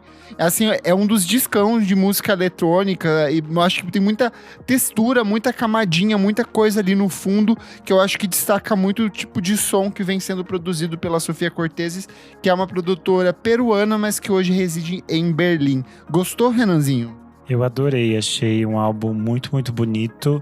E eu acho que ele é bem interessante também para quem não tá tanto nesse universo de música eletrônica e quer algo para escutar. Porque ele é diferente, eu acho que tem essa coisa… Como começar a ouvir música eletrônica. Nesse espectro, assim, acho que é bem interessante. Então vale a pena conferir. Boa. Seguindo aqui com as recomendações, Reverend Kirstin Michael Hayter, ela que atendia pelo título de Língua Ignota e que encerrou o projeto para dar vida a esse novo trabalho, ela finalmente lançou o Saved, e é uma das coisas mais assustadoras, interessantíssimas e maravilhosas que eu ouvi esse ano. O conceito do disco é como se ela fosse um disco antigo dos anos, sei lá, 50, 60, que alguém encontrou e resgatou. Então, assim, a capa do disco, ela tá desbotada. O disco tá cheio de falhas, tem problemas de captação da voz, porque ele foi gravado com um gravador de 4 canais que tava com danificado mesmo, com problemas nas fitas de captação. Então, ele parece que você tá ouvindo um arquivo, alguma coisa que foi resgatada. O problema é que isso cria uma aura completamente aterrorizante no disco. Parece o começo de um filme… Nossa, parece muito. Tem momentos que parece que eu tô ouvindo aquela cena do Evil Dead, que eles encontram o disco no fundo da cabana, começa a tocar e começa a dar umas falhas, assim, então você fica meio arrepiado assim, ouvindo. O disco, ela interpreta uma reverenda, uma pastora evangélica fervorosa, recém-convertida, que acabou encontrando a iluminação. E é muito curioso, porque ele é ao mesmo tempo um disco satírico, só que ele funciona meio que como um exercício de libertação, Porque o conceito do Língua Ignota era que ela fosse um projeto onde ela tratasse de todos os abusos e das violências domésticas que ela sofreu ao longo da vida. Então ela falou, cara, eu não consigo mais seguir com esse projeto, isso é muito doloroso pra mim. Então ela deu fim ao Língua Ignota e deu início a esse novo projeto justamente por isso. E marca muito dessa relação dela de buscar por uma nova fase na carreira. Tem elementos de folk dos Apalaches, elemento de country gótico. Então, assim, é um disco riquíssimo em detalhes. Tem muita coisa, muita camada ali no fundo dele. Recomendo muito ouvir Reverend Kirsten Michael Hayter, Save It. E por último, o disco novo do I Do Nothing, que eu pensei que o Nick Silva ia trazer aqui, que é o Hold. Disco gostosinho de dream pop, com fundo mais voltado ao synth pop. Tem ecos de New Order ali, fala muito sobre a maturidade e a paternidade vivida pelo Jack Tatum. E pra quem gosta do I Do Nothing, assim, gosta de Terno Rei, gosta dessas bandas que revisitam os anos 80, vai de cabeça nesse disco. Minha amiga Isadora também, eu acho que vai adorar. Eu consegui ouvir só umas 2 vezes ainda, não tenho minha opinião. Mas do que eu ouvi, eu gostei, assim. Achei bem interessante. Boa. Renan O Guerra, aquele que adora uma coisa pequena nas mãos. Nem só pequenas. Vamos lá, começar pelos singles. A Papisa lançou um novo single chamado Melhor Assim, com produção do Felipe Puperi, que é o Tágua Tágua, né? Eu achei bem gostosinho, ele abre caminho para o novo trabalho da Papisa, que já participou aqui do podcast junto com a outra Papisa, no episódio que a gente falou sobre signos. Achei bem interessante, estou curioso pelo que ela vai lançar a seguir. E que já participou aqui do episódio sobre mulheres na música, sobre espaços não tóxicos para as mulheres, lá no comecinho do nosso podcast. É verdade. Quem também lançou single foi as meninas do Le Serafim. Elas lançaram Perfect Night, que é uma música lançada em parceria com o Overwatch 2. E é curioso que o clipe, elas estão ora humanas, ora personagens de videogame. E achei bem divertidinho pra quem tá acompanhando as coisas do Le Serafim, que é um grupo de K-pop que eu já recomendei por aqui. Eu acho super divertido o trabalho deles. Nossa, esse jogo morreu. Que bom que pelo menos tá rendendo música boa. Porque olha… Não entendo de games. Isso aí é só publicidade. Mas entende então. de gays. De gays sim, mas de gamers não. Enfim, vamos aos EPs. Na verdade, tá quase entre EP e entre single. Aqui vou ficar no meio do caminho antes de entrar nos EPs. Que é o fato de que a Cat Power tá preparando esse… vai lançar esse disco. Toma cuidado que o Kleber é polícia de single, hein? Não pode falar que é EP. Esses são singles. É que são singles, é que eles estão juntinhos e a gente não tinha citado nenhum deles ainda por aqui. Achei reunir eles todos aqui. Mas vocês vão encontrar como Mr. Tambourine Man e Like a Rolling Stone, da Cat Power. Porque ela tá fazendo ela fez um disco chamado Cat Power Sings Dylan. Foi gravado no Royal Albert Hall no ano passado ainda. E foi gravado ao vivo e ela vai lançar agora no dia 10 de novembro. E ela resgata esse repertório cantado pelo Bob Dylan numa gravação icônica de 1966. E acho super interessante, são alguns meio que quase standards do Bob Dylan. Mas eu sempre acho interessante quando a Cat Power se coloca nesse espaço de regravar coisas clássicas e antigas. Eu acho sempre que ela tem um olhar muito interessante. E gostei muito da versão dela de Like a Rolling Stone. Perfeito. Então vale conferir. Só um complemento, esse disco do Dylan que ela tá revisitando, ele é, na verdade, um bootleg dos anos 60, que marca a transição do Dylan da fase folk pra fase elétrica. Ele foi um disco mega polêmico na época. Eu acho muito curioso como as pessoas se revoltaram pro fato do cara estar tocando guitarra. Pô, enfim, teve um protesto aqui no Brasil. Eu sei, eu acho muito engraçado isso. Mas as pessoas acreditavam que esse disco foi gravado em um lugar, mas depois eles descobriram que na verdade foi em outro. E aí agora ela tá recriando meio que na íntegra essa apresentação dele. A Cat Power já regravou o Bob Dylan em vários outros momentos ao longo da carreira dela, seja nos discos de versões que ela lançou, quanto nos próprios trabalhos de estúdio, assim. E ela mesma já falou que o Dylan é meio que a pedra fundamental do que é a carreira dela, do que é compor, entender música. Ele é essencial pra ela, assim. Tô adorando todas as versões que ela lançou até agora. Eu também. Boa, agora sim, EPs de verdade. O Arthur Nogueira se reuniu com um artista chamado Lucas Simões. Eles lançaram um EP chamado A Vida Não É Bela. Ele é basicamente voz e guitarra. E aí tem algumas composições originais do Arthur com parcerias. E eu gostei muito de uma regravação que ele fez da Marina Lima para Dois Durões, Lagoa, que é uma faixa que estava no disco Setembro dela de 2001. E achei que ficou muito bonita, então A Vida Não É Bela. Quem também lançou um EP foi o R-Kills, que é uma das metades do Cyber Kills, aquela dupla de música eletrônica que produz para vários artistas, coisas com a Pablo, com outros artistas LGBTQIA+. E ele lançou um EP solo sob esse nome de R-Kills, que se chama Machine. Achei bem interessante, é bem mais eletrônico, mais pesado assim do que as coisas que ele lança como Cyber Kills. E tem uma conversa, algum diálogo ali com música latina, com o universo do funk, esse funk de São Paulo. Tem participação do MCGW numa faixa ótima chamada Lance Maconha. Então bem interessante, Machine do R-Kills. Como eu relembro sempre, o Kleber organiza todos os links aqui embaixo, então se vocês não entenderem algum nome, é só clicar ali que ele deixa separadinho pra vocês. De discos, o Brujo, ou Brujo, não sabemos ainda como se pronuncia, lançou seu disco homônimo. Eu tinha citado por aqui o single anteriormente. Esse é um projeto dos irmãos Joana Queiroz e Bruno Qual. Eles ficaram num processo meio imersivo, numa floresta durante a pandemia, e gravaram esse trabalho que conecta tanto esse lado de música instrumental com pesquisas de música eletrônica. E é interessante que os sons do ambiente também invadem o disco, assim. Então é muito interessante. É bem imersivo, assim, meio meditativo. Acho que é pra quem gosta daquelas coisas tipo Larage, que eu já indiquei por aqui. Acho que vai curtir bastante. Eu gostei muito. Gostei demais também.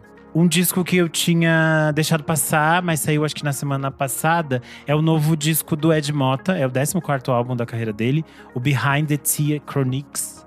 O Ed Mota é essa figura meio polêmica, as pessoas gostam dos memes, mas às vezes as pessoas não ouvem os discos.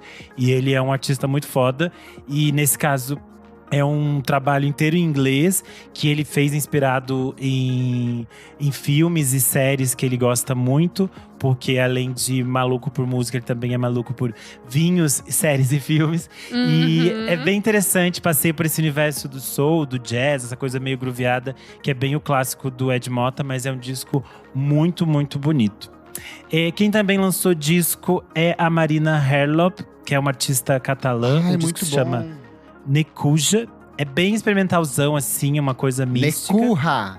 Necurra? Ih, que isso. Deu risada, inclusive, da vez que eu falei a primeira vez dele. Mas é pra bater cabelo? Como é que é? Não. É bem bruxinha. Ela tava… Pra bater na grama. Ela tava tipo assim, estou na minha varanda pensando, não quero mais ser artista. Será que eu viro jardineira? E aí ela começou a pensar em como plantar sementes a partir das canções dela. Isso que eu estou falando é sério, tá? Isso tá no… É real, tá no texto de apresentação. Tá. Tá no Bandcamp dela.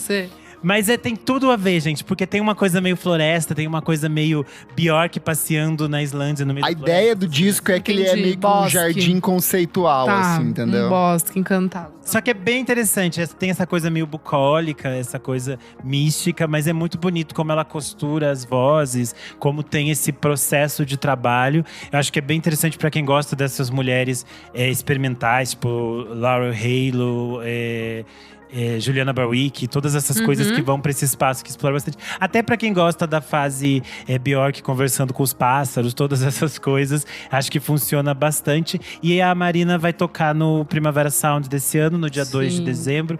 Então, pra quem quiser um showzinho conceito, já anota aí no seu esquema. Além disso, saiu um outro disco que é o encontro de um artista brasileiro, o Paulo Novaes, com um artista português chamado Janeiro. O disco se chama Protocolar Volume 2. Eu achei bem interessante. Eles eu gosto do Paulo Novaes. Então, esse é meio encontro do trabalho do Paulo, que é mais o universo de MPB, essa coisa meio violão e voz, com o trabalho do Janeiro, que tem essa coisa de uma conexão com a a música eletrônica com o jazz. Então Legal. tem uma mistura bem interessante. Eu fui bem assim, sem expectativas, e foi um disco que me surpreendeu. Ele é bem bonito, então achei bem interessante. Protocolar Volume 2. Na semana passada eu tinha comentado por aqui do single do Mansur, e essa semana saiu o disco completo. Se chama Último Ano Adolescente. É uma coisa meio com uma conversa entre a MPB, o R&B, a dance music, todas essas coisas. Achei bem interessante. Ele passeia cantando entre inglês e português. Achei bem bonitinho. Último Ano Adolescente, do Mansur. É isto, fechamos. Vamos pro terceiro e último bloco.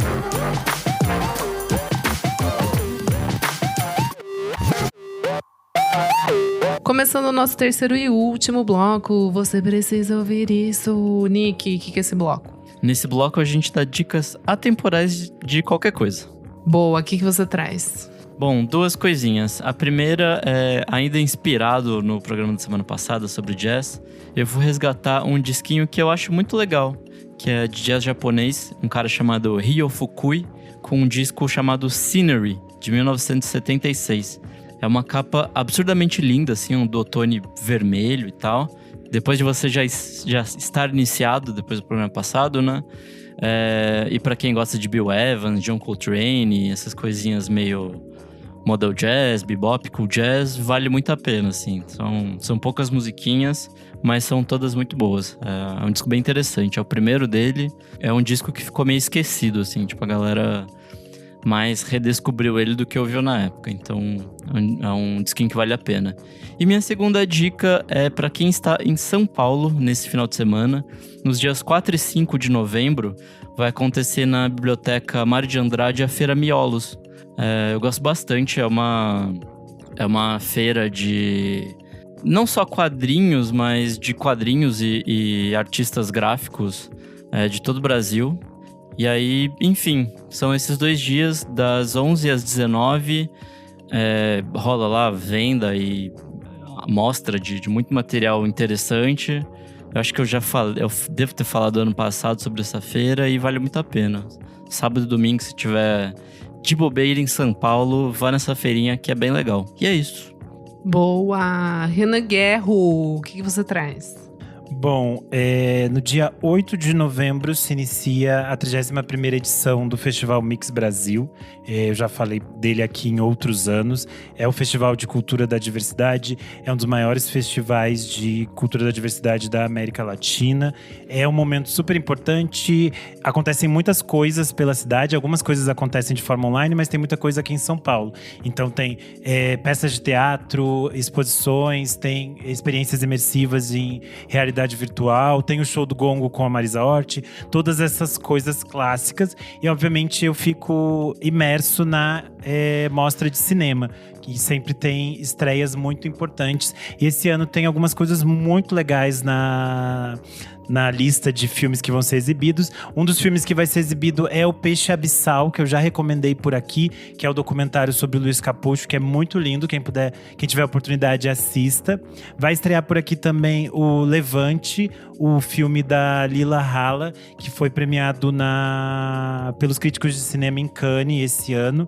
Então vai estrear aqui, é um filme sobre aborto, acho que é bem interessante. Eu tô muito curioso para assistir um filme chamado Pedágio, que é com a Maeve Jenkins, que é aquela atriz que trabalha sempre com o Kleber Mendonça Filho. É um filme em que ela é uma moça que começa a cometer crimes para juntar dinheiro e poder mandar a filha dela para um processo de cura gay. E agora, essa semana saiu também a Mostra Internacional. Vai ter, por exemplo, um filme dirigido pelo Paul Preciado, chamado Orlando, Minha Biografia Política. Tem também um novo filme da Caterine Corsini, que se chama De Volta a Córcega. Ela tinha lançado anteriormente A Fratura, que eu acho que, se eu não me engano, eu também indiquei aqui. Eu acho a Caterine Corsini uma diretora muito interessante francesa. Enfim, tem muitas outras coisas para se descobrir. Vocês podem ver no site deles, Festival Mix Brasil, ou vocês entram no Instagram, @Festival Mix Brasil, e aí vocês encontram todas as informações. Acontece de 8 a 19 de novembro. É isto. Boa, Klebers. Seguindo aqui nos filmes, eu vi o filme de terror do ano, ou que vem sendo apontado como um dos filmes de terror do ano, que é o Talk to Me, Fale Comigo, trabalho dos diretores australianos e irmãos Danny e Marco Filippo. Sinopse pra você, minha amiga Isadora. Um grupo de amigos descobre uma mão embalsamada que lhes permite conjurar espíritos. Viciado na emoção, um deles vai longe demais e abre a porta para o mundo espiritual. Eu adorei, é um filme de... Dá medo mesmo? Não tem jumpscare. Eu gosto muito da discussão que ele propõe, porque ele discute muito uma questão de luto de de familiares próximos que se suicidaram.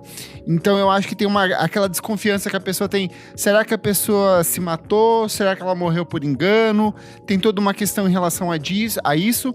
Mas o que eu acho mais interessante no filme é a forma como eles tratam de possessão como se fosse uma droga. Tipo, você pode invocar um espírito por até 90 segundos e você meio que sente um barato ali durante esse momento que você faz essa experiência, assim. O filme é protagonizado pela Sophie White, que faz a Mia, mas as atuações todas são muito bons. Tem uma personagem não binária ali que é meio que co-protagonista também no filme. É muito bom, e o melhor de tudo, o filme de 1h30, assim, então, aquele clássico filme de terror, assim, que você começou e logo acabou, sem estresse, sem muitas preocupações, mas que estende umas discussões pra depois, quando você começa a refletir um pouco mais sobre o filme. Assistiu, Renan Guerra? Ainda não. Esse eu não vi, eu vi que todo mundo tava falando. E se você quiser assistir, dá pra você alugar baratinho, tem a partir de R$11,90 no YouTube e outras plataformas de locação. Boa. E você, minha amiga Isadora Almeida, você pegaria nessa mão pra falar com o espírito ou não? Ai, não, Deus do livre. Gente, minha dica de hoje, eu não lembro se você ou o Renan falaram, mas nossa, né, pra quê? Fui ver um filminho no avião, que essa semana fui trabalhar em outro estado. E aí, simplesmente, é o filme mais triste e eu querendo chorar no avião, tipo, berrar, assim. Eu fiquei com dor no peito e na garganta. Sabe quando você, tipo, engole o choro, assim, e você quer chorar muito? Juro, foi nesse nível. Listrado. Não, ai, credo. Ai, que horror. Gente, Past Lives, que é um dos filmes do ano, né? Que tá todo mundo falando. Gente, eu vou chorar. Ai, não vou chorar, vai se fuder. Palhaçada, agora todo episódio eu choro. Vou ler a sinopse aqui. Kleber Fak, presta atenção. Nora e Hae-sung são colegas de escola em Seul, mas a amizade deles termina quando a família de Nora se muda para o Canadá. 12 anos depois, Nora percebe que Hae-sung está procurando por ela nas redes sociais. Eles se reconectam, mas mais uma dúzia de anos se passam antes que eles se encontrem durante sua visita a Nova York. Gente... Mas não estreou. Onde você viu? Você baixou? Não, no avião gay. Mas como você viu no avião? Porque não tem lugar nenhum. Gente, tava disponível no avião. Bom, comprei passagens da Azul, que tá lá disponível no catálogo de filmes da Azul. Não tem lugar nenhum, não estreou. Eles adiaram a estreia no Brasil, eles são filhos da puta. E aí eles fazem eles fazem aquela palhaçada de deixar o filme pra estrear. Perto do Oscar. Perto do Oscar, aí estreia 500 filmes junto, ninguém vai ver filme nenhum. E aí depois eles dizem, esse filme não tem público. Sendo que todo mundo já viu esse ano. Azul, Aerolinhas e Torrent, olha só. Gente, enfim, tava lá e eu consegui assistir. Mas eu só quero falar assim que eu achei muito bonito, tipo, é de uma delicadeza sem igual. Ansiosíssimo pra ver. Eu acho que eu vou chorar horrores assistindo. Os atores são, tipo, incríveis. A atriz que faz a Nora, ela faz o The Morning Show e ela faz, tipo, o completo oposto do papel dela, assim. Então dá pra você ver, tipo, o quão foda ela é. Ela é muito, muito, muito, muito, muito, muito, muito boa. E, enfim, o que eu mais achei bonito, assim, dessa história é que fala sobre um conceito eu acho que é do budismo coreano, que se chama In-Yun, que é algo como providência ou destino. E aí vai desenvolvendo dentro da história, né, esse conceito de destino entre duas pessoas. E eu achei muito bonito, assim, porque, enfim, recentemente me conectei com uma pessoa que fazia 10 anos que eu não via. E, gente, é muito louco quando você coloca, tipo, tempo e...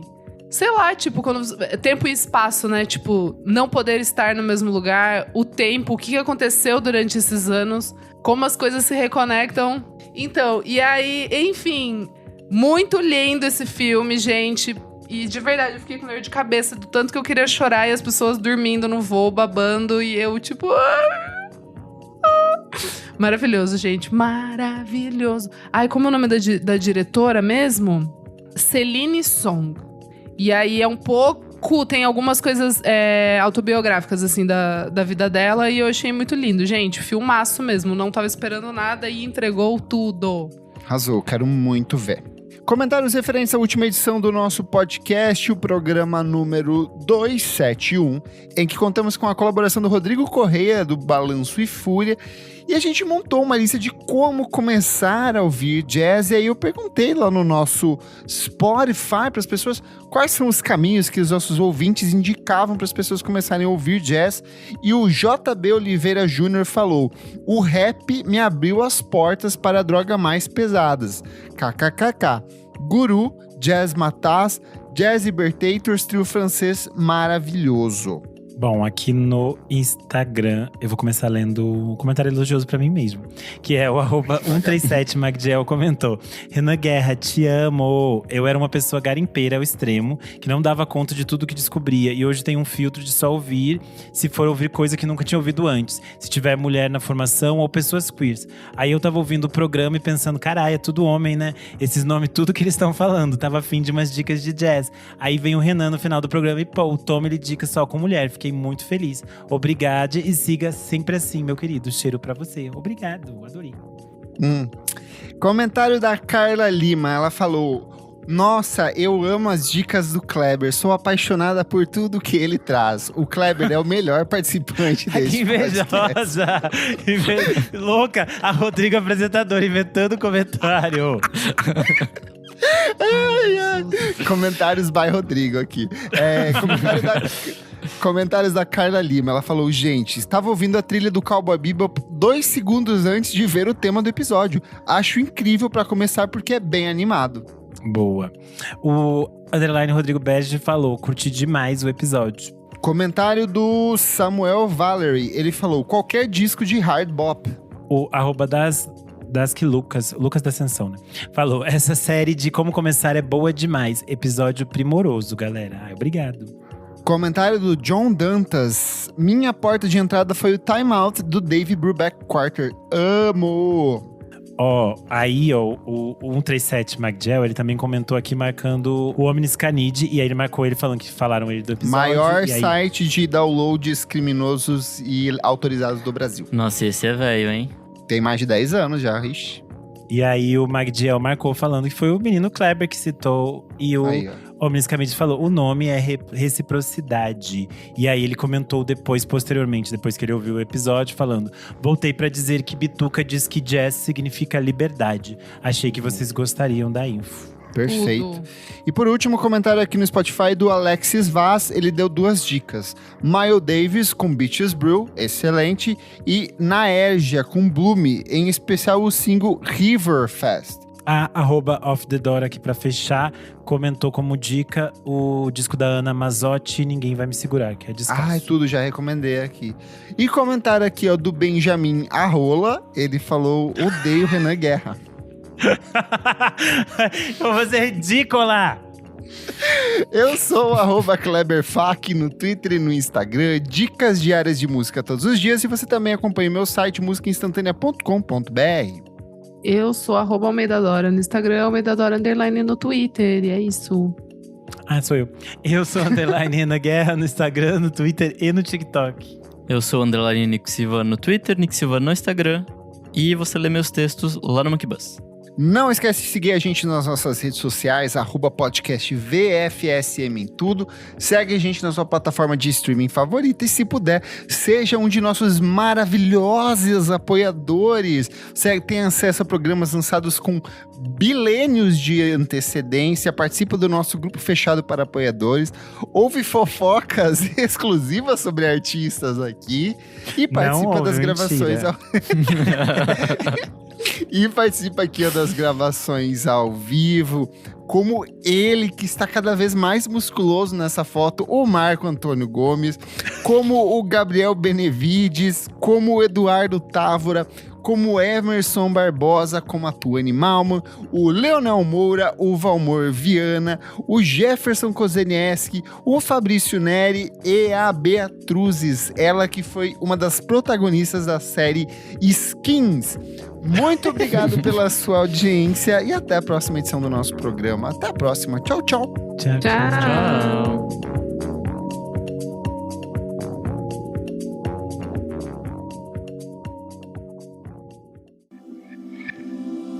Esse podcast foi editado por Nick Silva.